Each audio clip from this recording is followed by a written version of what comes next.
Ya Bu, 1, 2, 3.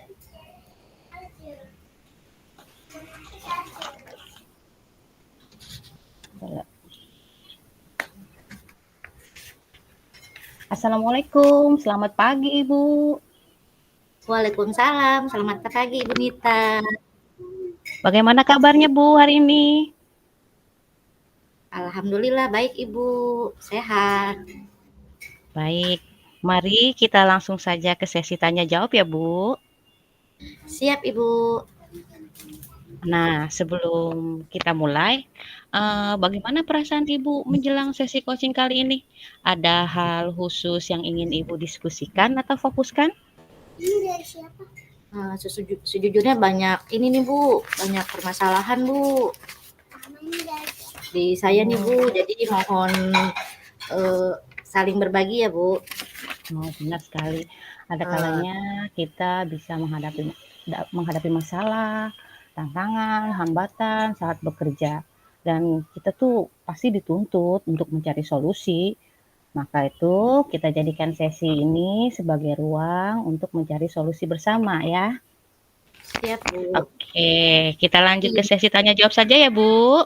Iya Bu, ini Bu saya tentang pembiasaan budaya positif di sekolah saya nih Bu, bagaimana ya cara mengatasi solusinya yang lebih efektif gitu Bu, berjalan lebih lancar gimana ya Bu ya? Baik, nanti pasti akan ketemu oleh Bu Ika sambil kita berdiskusi bagaimana solusinya. Sekarang saya tanyakan dulu, apa tujuan yang ingin Ibu capai dari sesi coaching ini? Saya ingin mencari solusi Bu, bagaimana sih membangun komitmen yang berkelanjutan dan menanamkan karakter budaya positif dalam kegiatan pembiasaan. Sebenarnya sudah ada Bu, cuman gimana ya cara melangsungkannya menjadi lebih baik gitu loh Bu. Iya. Baik. Kalau ukuran keberhasilan dari sesi kita kali ini apa Bu Ika? Saya ingin mendapatkan solusi atau pencerahan dari Bu Nita nih ya, bagaimana sih cara menanamkan pembiasaan budaya positif yang berkelanjutan Bu. Awalnya kan memang kita sudah ada ya Bu, tapi bagaimana cara agar terus berlanjut gitu Bu. Betul. Memang budaya positif itu harus berkelanjutan. Baik, sekarang kita identifikasi dulu aja ya Bu ya. Nah, apa yang membuat Ibu merasa kesulitan saat melakukan pembiasaan budaya positif di kelas Ibu? Awalnya sih sudah ada kesepakatan kelas ya Bu ya, dari awal mulai kita tahun ajaran baru kan sudah ada kesepakatan, kemudian dengan kesepakatan itu kan terjadi kesepakatan antara guru dan siswa atau wali kelas ya Bu ya, biasanya sudah ada pembiasaan baik bersama siswa dan guru, tapi tampaknya kesepakatan kelas tersebut cuma berjalan biasanya 2 atau 3 bulan aja Bu Nita, makin kesini udah makin lalai gitu loh Bu ya. Gimana ya Bu ya, agar bisa berjalan baik lagi seperti awal-awal gitu loh Bu. Coba Ibu ceritakan lebih lanjut, bagaimana sih kok anak bisa terlupa dan lalai akan pembiasaan baik yang termuat dalam kesepakatan kelas tersebut? Siap Bu Nita. Contoh ya Bu ya, saya ambil salah satu contoh aja yang paling sering terjadi nih Bu. Awalnya kan kita punya keyakinan kelas tentang membawa tumbler ya Bu ya, makanan atau tempat makan dari rumah tuh Bu, biasanya untuk mengurangi sampah plastik nih Bu ya. Karena untuk menjaga kebersihan kelas dan juga untuk sekolah adiwiyata ya Bu ya, sekolah sehat juga mengharuskan kita membawa tumbler dari rumah. Tapi akhir-akhir ini kok agak kurang menghargai dan menghormati Bu, banyak yang melanggar gitu Bu muridnya. Sehingga barangnya ya katanya sih hilang gitu Bu. Kemudian kadang terprovokasi sama temennya, hal sepele mereka bertengkar juga, kemudian suka ngejek orang tua gitu Bu. Pokoknya banyak deh Bu yang sudah disepakati, tapi terlupa gitu budaya positifnya. Iya, namanya anak-anak katanya ya. Bisa saya bayangkan pasti Ibu pusing dengan 3 pola murid-murid ya, Bu. Eee, Lalu bagaimana, Bu, yang harus Ibu hadapi ketika menghadapi situasi tersebut?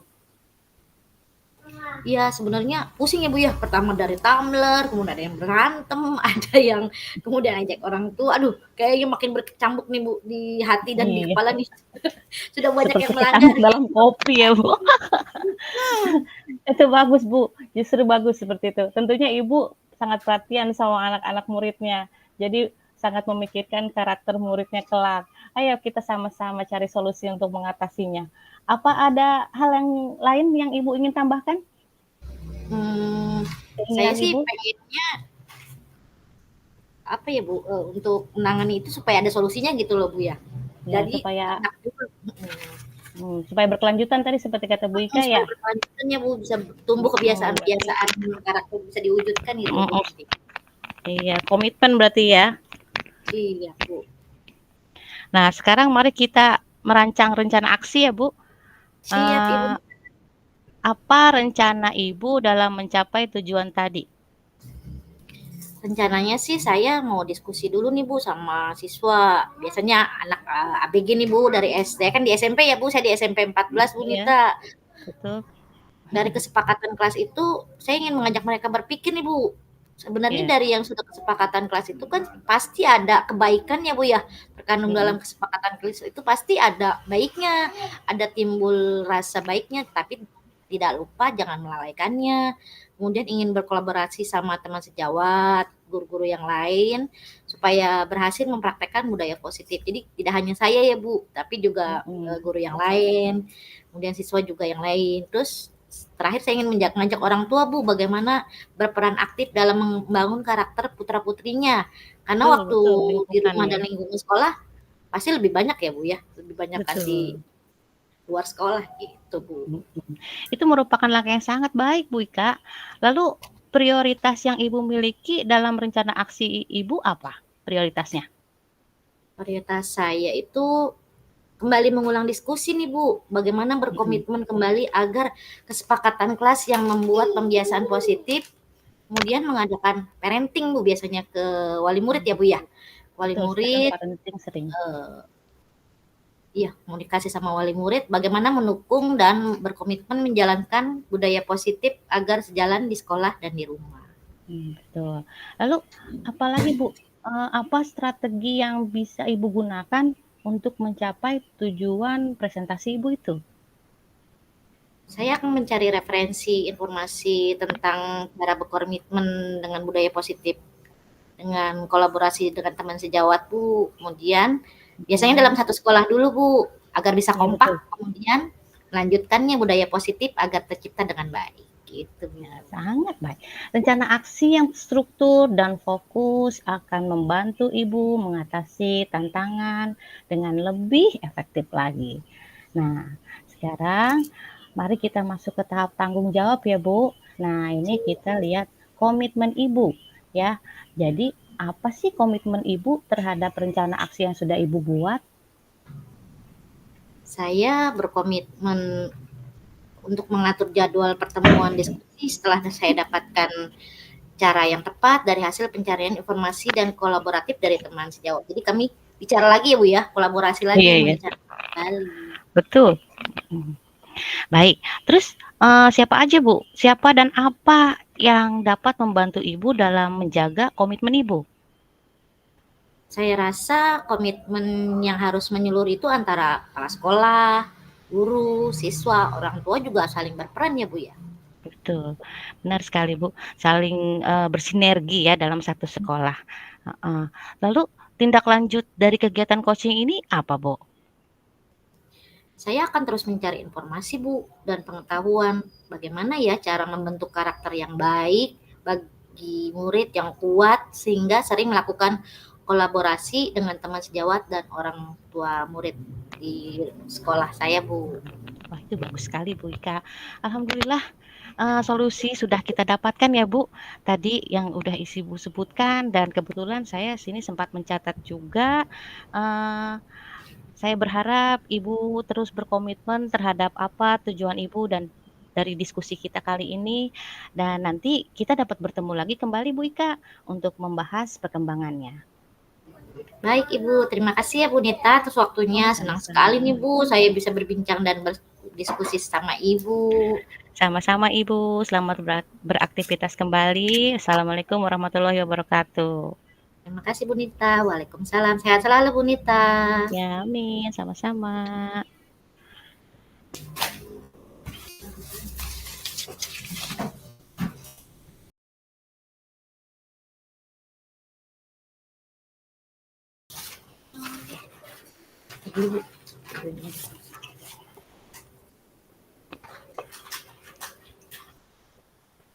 Assalamualaikum. Selamat pagi Bu Nita.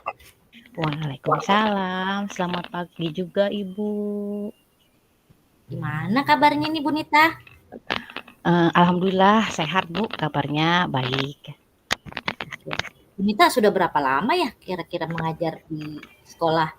Bu Nita sudah berapa lama ya? Saya sih sudah lumayan lama ya Bu, cuma kalau untuk guru kelas itu dari tahun 2014 Bu, sampai sekarang. Wah, sudah banyak pengalaman Ibu ya. Langsung kita ke sesi tanya jawab ya Bu ya. Baik Bu. Oke, sebelum kita mulai, bagaimana perasaan Ibu hari ini? Menjelang coaching hari ini Bu, apa yang Ibu sudah fokuskan hari ini? Iya, jujur-jujurnya nih Bu ya, saya sedikit ada ganjelan nih Bu. Jadi ada masalah nih waktu mengajar, sehingga saya lagi mencari solusinya supaya masalah saya ini dapat terselesaikan gitu. Jadi cari solusi yang benar-benar pas dan efektif gitu.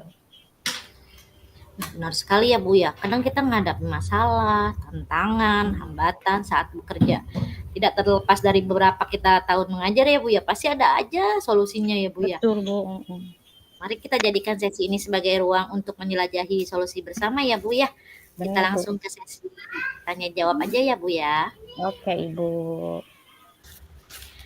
Bu Nita, apa tujuan yang Ibu ingin capai dari sesi coaching hari ini bersama saya nih? Saya ingin mencari solusi Bu bagi siswa saya. Salah seorang siswa saya yang berkebutuhan khusus, slow learner atau lambat belajar.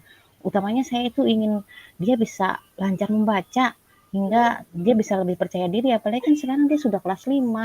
Kasian kan kalau sampai dia nanti ke SMP masih belum bisa baca juga. Oh, berarti Bu Nita mengajar di kelas 5 ya Bu ya? Betul Bu. Untuk keberhasilan yang tentang sesi hari ini, coaching hari ini sebenarnya untuk apa ya Bu ya? Ibu melihatnya dari sisi ukurannya keberhasilan saya mau mendapat solusi Bu. Saya ingin mendapat solusi, pencerahan, bagaimana menangani anak berkebutuhan khusus, slow learner yang belum lancar membaca. Jadi baru bisa huruf atau menggabungkan dua empat huruf gitu. Kalau sampai 6, 7 itu udah kesulitan.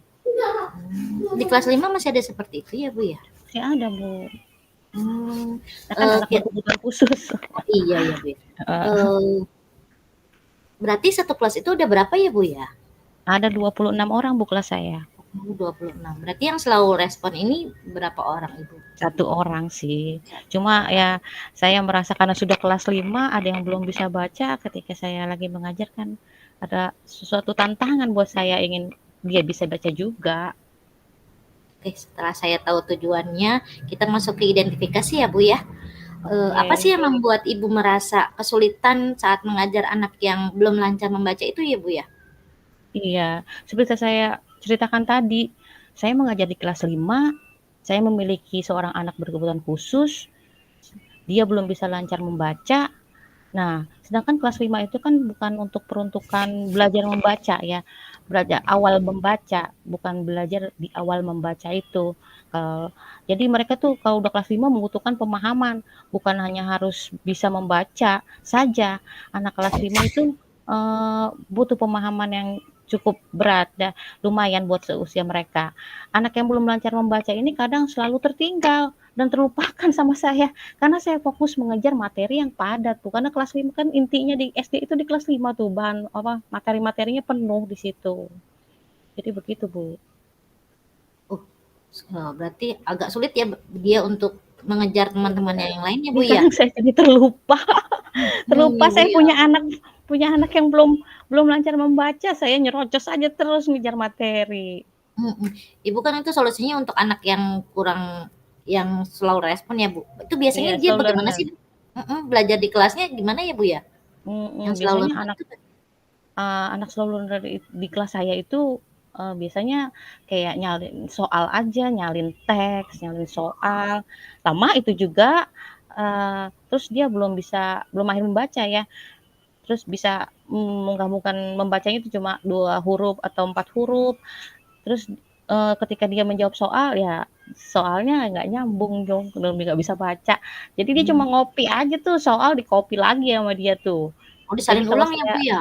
iya ditulis ulang, kadang Mmm. jawabannya gitu diisi dengan soal yang ditulis ulang.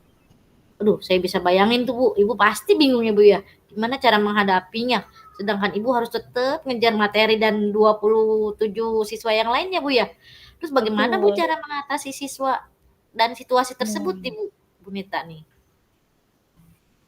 ya seperti itu Bu, Ibu kita ngobrol begini saya jadi banyak pertanyaan-pertanyaan di diri saya, banyak apa, ide-ide muncul yang membuat saya merenung, membuka ruang, menyusun pemahaman, juga, lebih mendalam lagi tentang tantangan yang saya hadapi. Saya merasa didengar dan didukung Bu. Kita sama-sama, Bu, cari solusi, cari tantangan, cari hambatan. Eee, Kemudian ada lagi, Bu, yang harus ditambahkan dengan cerita kita coaching hari ini, Bu, tentang yang Nah, slow learners itu? iya, saya ingin di kelas 5 itu anak saya bisa membaca semua, ya membaca dengan, lancar lah sebab saya khawatir di kelas selanjutnya yang lebih tinggi beban pelajaran tentunya semakin berat. Ya minimal walaupun walaupun anak kebutuhan khusus itu tidak, apa namanya, tidak disamakan gitu penilaiannya dengan anak-anak yang biasa, tapi tetaplah, kalau baca itu kan penting ya, jadi modal gitu. Pengennya saya walaupun dia anak slow learner, dia tetap bisa membaca. Dasarnya ya, Bu, ya, membaca itu berarti Betul, dasarnya harus dasar, kuat sangat ya, Bu, ya? dasar. Betul, Menarik banget Ibu Nita, ceritanya. Kita masuk ke rancangan aksi ya, Bu, ya. Apa betul. sih rencana Ibu dalam mencapai tujuan yang Ibu tadi inginkan dari awal, yang Ibu sebutkan nantinya bagaimana ya, Bu, ya? Rencana aksi nanti ke Mhm. depan. Saya ini pernah ngajar kelas 1 tuh selama 2 tahun, tapi saya belum belum banyak pengalaman lah gitu ya, walaupun sudah pernah, rencananya saya ingin berkolaborasi dengan teman sejawat yang lebih berpengalaman. Jadi saya ingin meminta pengalaman mereka lah, menimba ilmu dari mereka. Biasanya teman-teman senior yang biasa di kelas 1 itu punya metode-metode khusus gitu buat mengajar anak membaca. Terus saya juga ingin punya rencana jadwal belajar buat membaca dengan anak itu, sebab saya suka terlupa. Jadi saya pengen punya jadwal tersendiri lah, nggak seperti di jam belajar biasa, tapi setelah pulang sekolah mungkin, atau di saat istirahat. Jadi itu saya ingin membuat, rencana jadwal belajar membaca. Karena akhir-akhir ini saya juga mendapat tugas tambahan di sekolah, saya juga ingin mengajak beberapa murid yang cepat mengerjakan tugas untuk mengajar anak itu, membantu anak itu belajar membaca. Jadi jadi selain berkolaborasi dengan, teman sejawat, saya juga ingin berkolaborasi dengan murid, Bu. Hmm, Bu, bagus banget rencana Ibu, ada waktu luang yang bisa diprioritaskan untuk anak tersebut ya, Bu, ya. Kemudian Iya, ditambah kolaborasi dengan teman sejawat. Satu lagi, Bu, tadi, apa, Bu, mengajak temannya, Bu? membuat Gimana, Bu? jadwal belajar Oh, iya, membuat membuat jadwal jadwal belajar ya. belajar heeh. Prioritas apa sih yang Ibu miliki dalam aksi rencana nanti ke depannya? Prioritas saya ingin mempersiapkan bahan ajar, Bu, bahan ajar yang tepat untuk anak tersebut sehingga memudahkan saya mengajar membaca. Jadi bukan teks-teks dari apa namanya, dari buku paket aja, tapi saya ingin mencari, bahan ajar yang tepat khusus untuk belajar awal itu, Ada belajar awal strategi membaca. oh, iya, bagus sekali, bagus banget, Bu, Nita pokoknya. Apa sih strategi yang digunakan untuk Bu Nita untuk mencapai tujuan presentasinya untuk lebih lancar dan nanti ke depannya lebih baik, gimana ya Bu ya? Strateginya tuh Bu. Saya akan mencari referensi Bu, buku, pedoman cara belajar membaca dengan cepat. Bisa kan banyak tuh Bu di tempat di apa namanya emang ada kebetulan ada ruang inklusi di situ ada banyak buku-buku cara belajar dengan membaca khusus anak berkebutuhan khusus. Rencana saya juga ingin membuat belajar bikin bahan ajar sendiri Bu, khusus untuk yang belajar membaca karena setiap anak itu kan spesial ya, pasti berbeda-beda. Alhamdulillah Bu, langkah-langkahnya sangat baik banget, terperinci, sudah memikirkan sekali ya Bu ya, solusi demi solusi. Sangat terstruktur banget Ibu Nita nih, fokus untuk menghadapi tantangan siswa yang tadi selalu itu ya Bu ya, saya lupa bahasanya Bu. Ya, agar lebih efektif gitu ya Bu ya. Intinya saling Iya betul, berkolaborasi ya sih Bu ya. Kita betul masuk Bu, ke karena saya kita masuk ke iya, tahap tanggung jawab ya Bu ya. Apa baik. sih komitmen Ibu terhadap rencana aksi yang sudah Ibu buat? Nah, ini benar Bu, komitmen ini yang rada berat tapi harus siap. Komitmen saya untuk mempersiapkan bahan ajar dan latihan yang sesuai dengan anak tersebut, yang pertama. Yang kedua, ya tadi berkolaborasi dengan rekan sejawat agar bisa lebih mendapat pengetahuan tentang cara kebutuhan khusus. Juga mengajak orang tuanya yang pasti, Bu. Orang tuanya ini harus diikut sertakan karena anak itu kan lamanya di rumah ya, bukan di sekolah. Orang tua yang perhatian, mendukung pasti lebih memudahkan anak untuk belajar. Nah, eee, saya akan berusaha berdiskusi dengan orang tuanya dan, nanti kita akan melihat perkembangannya bersama-sama. Keren banget Bu. Tadi kan di rumah ya Bu ya dengan orang tua. Kalau di Betul. sekolah Bu, yang dapat membantu Ibu siapa aja Bu ya? Karena kan kita juga keterbatasan waktu ya Bu. Kalau di sekolah juga Ibu pasti punya kesibukan lain. Ada yang bisa bantu Bu? Ya karena saya bukan superwoman juga, jadi saya akan minta bantuan sama, rekan sejawat. Selain itu orang tua murid anak itu juga dukungan dari kepala sekolah tentunya ya. Dukungan juga saya ingin meminta bantuan murid saya yang bisa diandalkan untuk membantu saya. Alhamdulillah. Ya Bu, keren pokoknya Ibu keren banget deh. Bu, bagaimana sih tindak lanjutnya setelah kegiatan ini nantinya?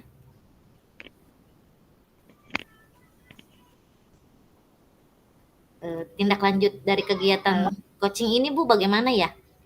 Tindak lanjutnya nanti Ibu bagaimana? Ya.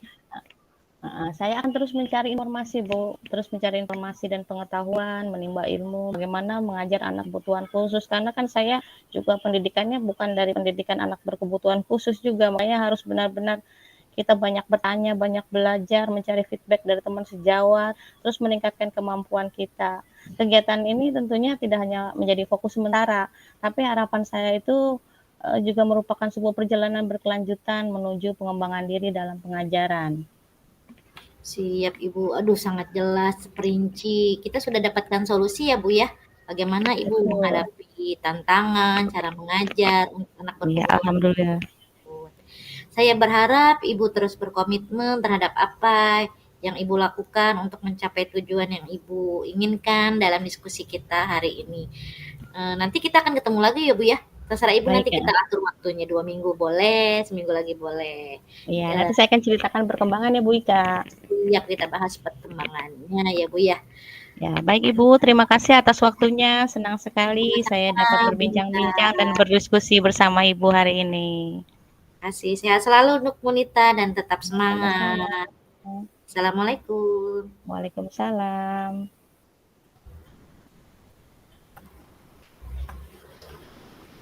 Perbedaan-perbedaannya Bu ya. Berapa lama pun kita Betul. mengajar, pasti ada tantangan, ada hambatan. Suka duka ya Bu.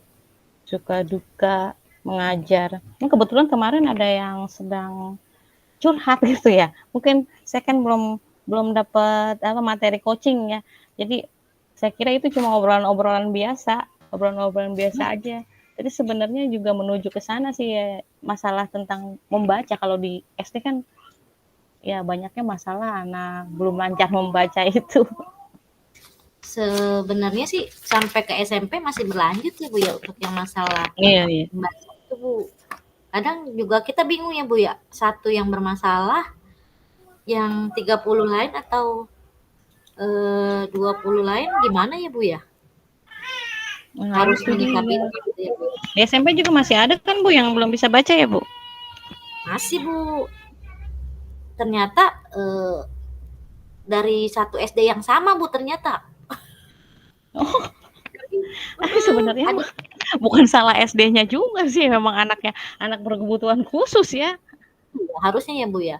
Tapi emang Iya. dari SD yang sama Bu. Jadi Hmm. jadi itu salah satu misalnya SDM gitu ya Bu ya. Pak, jangan SDM. Pak. Yaitu rata-rata hampir 5 sampai 10 orang anak itu tidak Iya. bisa baca Bu kalau di saya. Oh, Dari parah SDM juga ya. itu, dari Kenapa ya? SDM misalnya SD maju gitu Bu. Nah makanya Maju mundur.